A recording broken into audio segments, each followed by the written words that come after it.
Friday, May 2nd, market analysis, Stan Ehrlich. Good morning. 9:43 a.m., right in the middle of the traditional trading hours in California, 6:30 in the morning to 1 o'clock in the afternoon. So, I start out with the stock market indexes and then go to futures, and then I've got four different stocks I'm following at the moment. I rotate different symbols around over time. Now, we have a very strong market at the moment. We're up almost 10 points. We're up right against the high of the day. You'll see that on the 1-minute data coming up in the next few minutes. We are now entering overbought conditions in the NASDAQ QQQ indexes, and extremely close on others. So one more little oomph upwards, I would have to say maybe 2 to 4 points relative to the E-mini, would probably do the trick, and we'll be at 75 or higher on my custom RSI indicator, which is in the subgraph down below. Now, and that's what I need, is a 75 or higher. Once that happens, and it already has, again, in the NQ and the QQQ, we're setting ourselves up for a top. So the question now becomes, for me, how much further? Because just because you get overbought on one day, the first day, does not mean you're going to turn down. Here, we were overbought for 3 days, and it turned down very sharply for 1 day. Here, we're overbought 3 or 4 days, and it turned down quite a bit. Here, we're overbought for 3 or 4 days, turned down for several days, sharply. And again and again and again and again and again. So that's what we're looking for now. Some kind of reversal, beginning of technical resistance areas, old gaps to get closed, major bear trend lines, other reasons technically.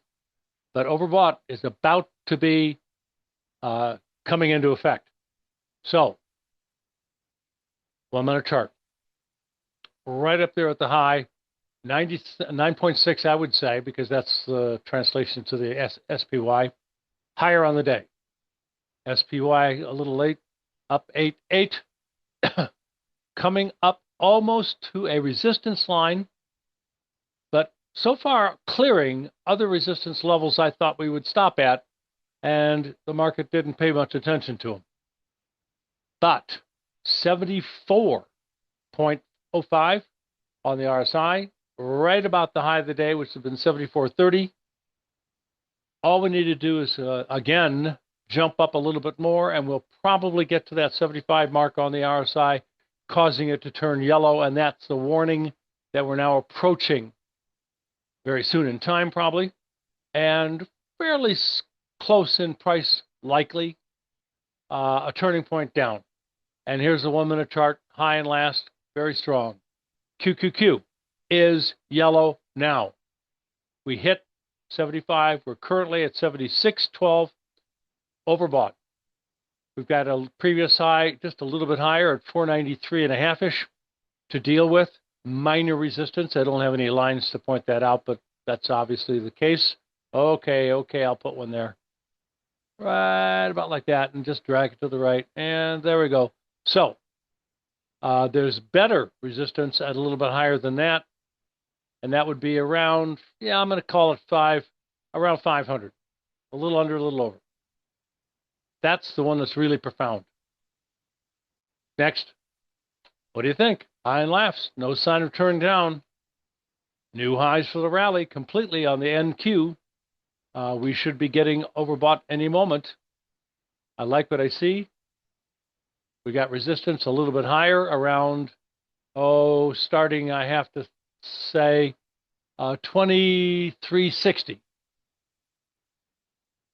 Yeah, about there. And going up a little bit higher to about 2480 or something like that. 2470, 2480, 20 and 480. So there's also a chance it could jump up as high as 2900. But I do think we're going to top out soon. This is Friday, so next week. Next. And it's possible today, but unlikely. NQ, 1 minute, very strong. high and last. I expect to see more strength. Short term, very short term. But it could be significant. It's not going to be that it's a small new high. It could be fairly substantial up to these resistance areas. For the YM, we can get up to 42 360. Not too much else between here and there to cause me to believe it'll stop there. Maybe one or two little spots, but nah. And this is lagging behind. The YM is not even 70 yet, 69.12. So it needs to have a very strong rally to get to 75 plus. Rarely, 2 or 3 times a year maybe, do I see all of the indexes getting overbought or oversold at the same time. But it does happen, and it's usually a very profound situation. Usually, half of them, 2/3 of them get overbought or oversold at the same time. Typically, the S&P 500 stuff and the NASDAQ stuff together, close together. Then maybe the YM and the Russell. Speaking of the Russell, here's the YM 1-minute chart and the Russell. So the Russell is at 72.43 at the moment. I think high of the rally for the RSI, which has been 72.63. So yeah, we're almost there. 72.40-ish right now on the Russell, not 75. Didn't get there yet. Kind of like the YM, but a little bit stronger. We already got to resistance in the Russell, and it is getting caught between a very wide, broad, huge historical support resistance zones. If you go back years, you'll see what I mean. Down in this red zone where it was, I don't know, what is this? Yeah, COVID days, November of 2020. Finally, it busted out of it and came all the way back to the tops that we used to have support again and again and again.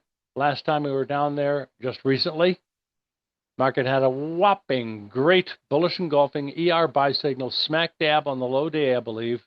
Yep, looks like it. And that was April 9th. And here we are, new highs since. Again, I cannot tell when I get these bullish or bearish engulfings that it's going to be the low for a big rally or a small rally or a few days or a few years. But they all happen. And that the important thing is it's a turn that you need to pay attention to, in my opinion, period. Okay, so Russell, 1-minute chart, looking awful good. Next, we got bonds. We had a sell signal on the top of the bond market. It came all the way down a lot very quickly. We've had a rally now in the last 2 or 3, 4 weeks, and now a pretty significant dip. Today we're down about a point. So close to it. So no, a half a point. Sorry. So look, this is a new low for the last 4 or 5 days. Looks like a new low close for about 6, maybe 7. I think it has a chance of getting down to 112.22. I don't necessarily think that's going to happen. If I'm using RSI, which I pretty much always do, it's nowhere near oversold. So there's elbow room in that respect to get down to oversold conditions. You'll probably be down to about a 112 something if that RSI gets oversold. So I guess it could do it. We'll see what happens. I'm not bearish long term. I think this is another correction in a base building activity that's going to show a broad double bottom formation having developed already with both of the lows, bullish engulfing ER buy signals on October 23 of 2023 and the low day exactly on January 14th this year. Major, whopping big turning points on both turning point lows. I talked about them at the time they happened that day. I got one in wheat I think might be important coming up, just like those. So back down a little bit more and then up again. I'm looking for a major move up. I don't know, month or two. Next, 10-year notes. Back into support, not oversold. Same kind of comment as bonds. It's got a couple of support areas a little bit lower. I'm not long-term bearish. I can see a little bit more weakness short-term. And then we've got oversold conditions yesterday for crude oil, trying to bounce up. Was higher earlier, Now a little lower on the day. I think we could probably test yesterday's lows and maybe even make it a little bit lower. Just because it was oversold for one day does not necessarily mean it's going to turn up, but it could. Here we have only 2 days of oversold, and you had a couple of day rally that was very nice. See, most of these oversold conditions are 4. Well, there's a 1 and a 1, so to speak. 3, 5 or 6. More than 1. Next, we've got heating oil. Not quite oversold. Support fairly close below the market. Today, not doing much of anything, a little bit lower. Made a minor, nothing. Looking for slightly lower levels still, short term. Then up. Natural gas. Not overbought yet. All of the downside objectives talked about before. I started talking about them, I'm sure, on March 20th, maybe March 19th. The head and shoulder top, the progression on a day-to-day basis, all the way down to the minimum downside objective. And now, I suppose we could have a little more strength. We're not overbought. We could pop up a little bit more. I'm looking at probably 3.88 and maybe even up to about 4.04. Next. Yesterday, gold made a lower low after the bearish engulfing signal. Nice move down. Today, we're a little lower again momentarily. Doji, I think it can come down even more. My first downside objective has almost been reached, and that was yesterday at 3,200. So the next one down is going to be in the ballpark of about, I'm going to say 3,000. A little under 3,000. Next, silver. A little bit higher high, currently lower on the day. Support looks like it's giving away, not holding. Next stop on the downside, around 31. Then we're going to be very close to, if not oversold. So I would expect to bounce off of about 31, maybe 30.50. Next, platinum. Support go a little bit lower, starting around, I can call it 950-ish, and down to about 930-ish. We're nowhere near overbought or oversold one way or the other. This is a very serious break of long-term support, and our rally just got back up into the no man's land. I think there's a chance it could even test these lows of 878. Not quite sure about that yet, but it looks like the longer-term picture getting a little sick, bearish. High-grade copper got up to a resistance level last week, stalled out, not overbought, but we did have a bearish engulfing, and that started to move down. Okay, now what? In support, got close to oversold, bouncing a little bit. Not quite sure here. I suppose it has elbow room back and forth in this zone, 4.9 to about 4.5 or so, a little bit higher. But I favor the downside.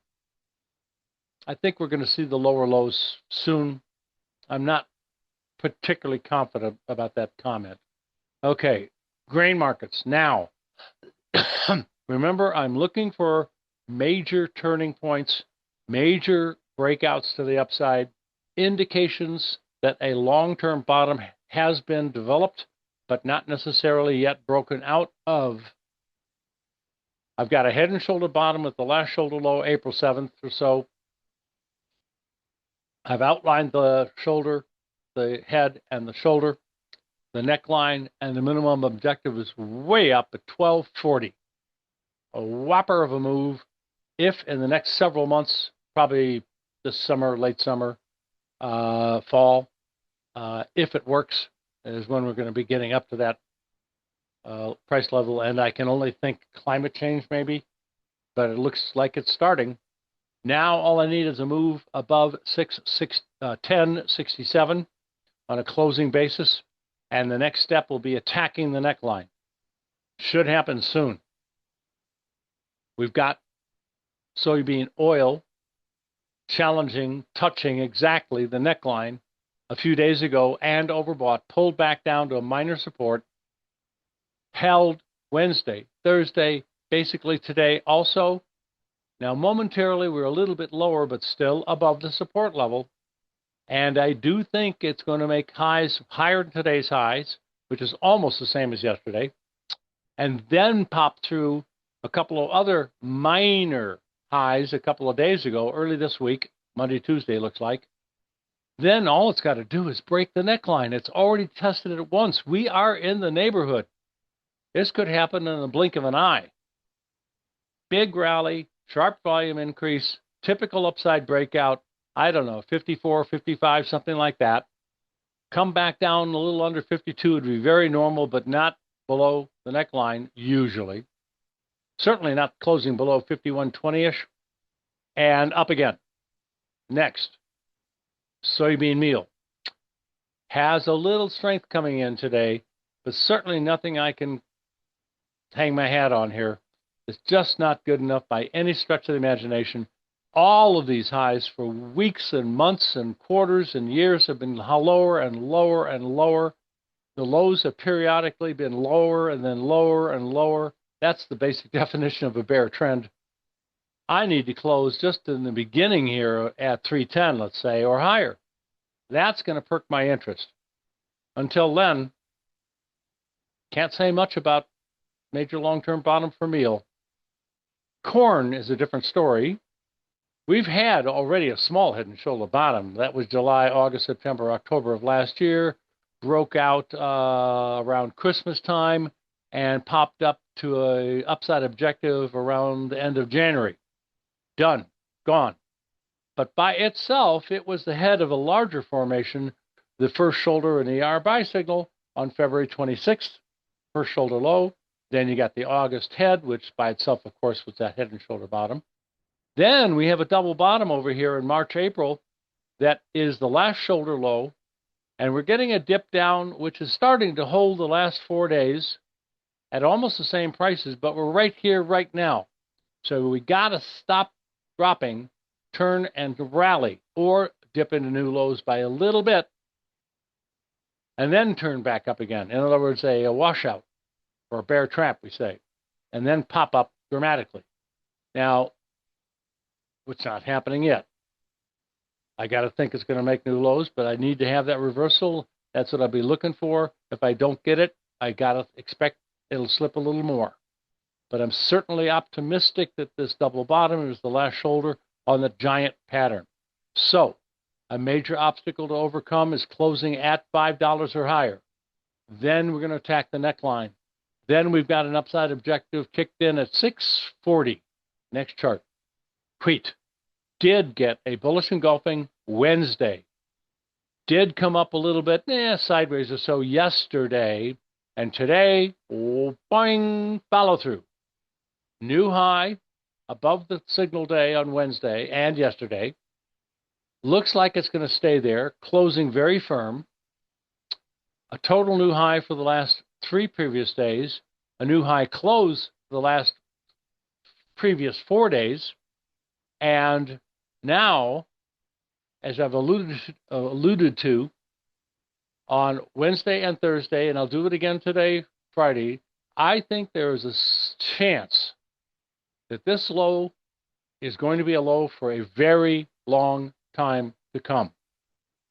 Months and maybe many months. The long-term momentum has been slowing ever so slowly.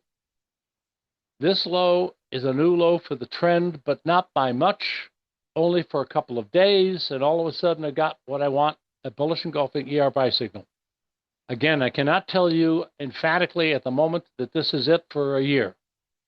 I just think it's quite possible it's happening at the right time, the right place, the right kind of conditions.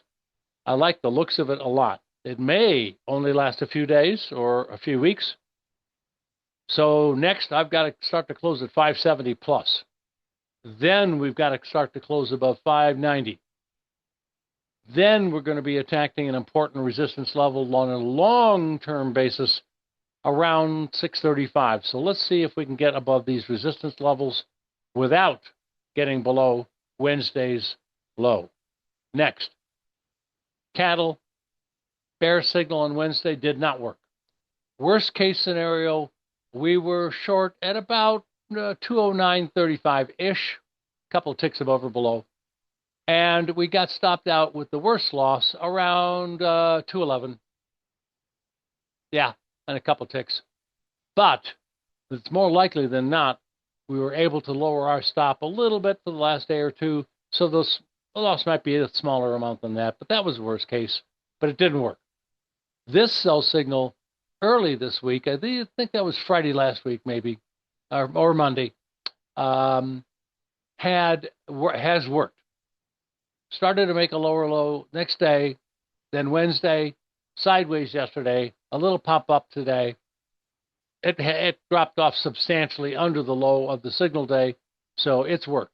Now, I don't know if it's going to continue to rally more. I don't think so. I think it's going to turn back down again and break the support area at 97.5. Then we're looking at 93 and a fraction.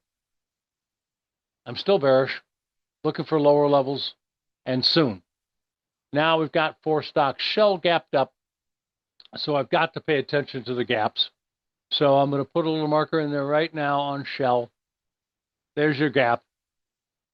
Today's high starts to close a previous gap on the way down, a very big one, that actually has a little bit of a double in it, which is highly unusual. So I'm looking for a 68.78. I hope it gets up to 69.30. That's the more important one. That closes completely a smaller gap and almost all of the big ones. So I can't rule out 69.65 or even higher. Remember, there's also a gap way up here, and that's kind of a double also. That's very unusual. Wow. Okay, so don't forget about that one, but let's see if we can get up here first, and then consider the possibilities of 72-ish. Next, we've got a gap to close on a rally. We're coming back up. It had gap down this morning. The break this morning, almost closed a small gap from about 2 weeks ago. But it left a little behind. It's just trying to come back and close the gap above. We've got such choppy markets lately, and everybody knows that. It's kind of unusual. So you've got gaps above and gaps below, back and forth here for a little bit maybe. Next, Tesla. Looks like it's going to try to break out to the upside. Not overbought. If we do manage to start closing around the high 290s or 300 plus, we'll probably be able to come up to 3.25. And I'm not ruling out 360. But it does look good. We're not overbought. There's elbow room up. The only thing I'm a little bit worried about is the gap down here, and it's very small. I'm going up. Next, and lastly, Carvana, CVNA. A friend of mine asked me to do this. I see a head and shoulder top, and I think we may have had the last shoulder high yesterday, which I think was the first day or maybe the second day that I've had this on my list to analyze. Now, the shoulder might be a week early, so I could allow for a test of the high or maybe even a tiny bit higher high during the next week or two. But it looks like, because of the overbought condition, the way it's acting, that could have been it yesterday. Assuming that we are developing, or did, the last shoulder high on the last, shoulder, then we're supposed to be coming down, and fairly quickly and steadily.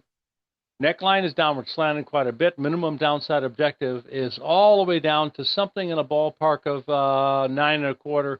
And by the time we break out of this damn thing, the objective is going to be a little bit lower than that. So I'm actually going to make an adjustment here. Let's say now the objective might be 580-ish. I like this. There was even a small head and shoulder top in the first shoulder that worked perfectly by itself. There are patterns inside of patterns. They're not all that rare. Back to the E-mini. Dropping off just a little bit. You guys have a great weekend and profitable trading to you.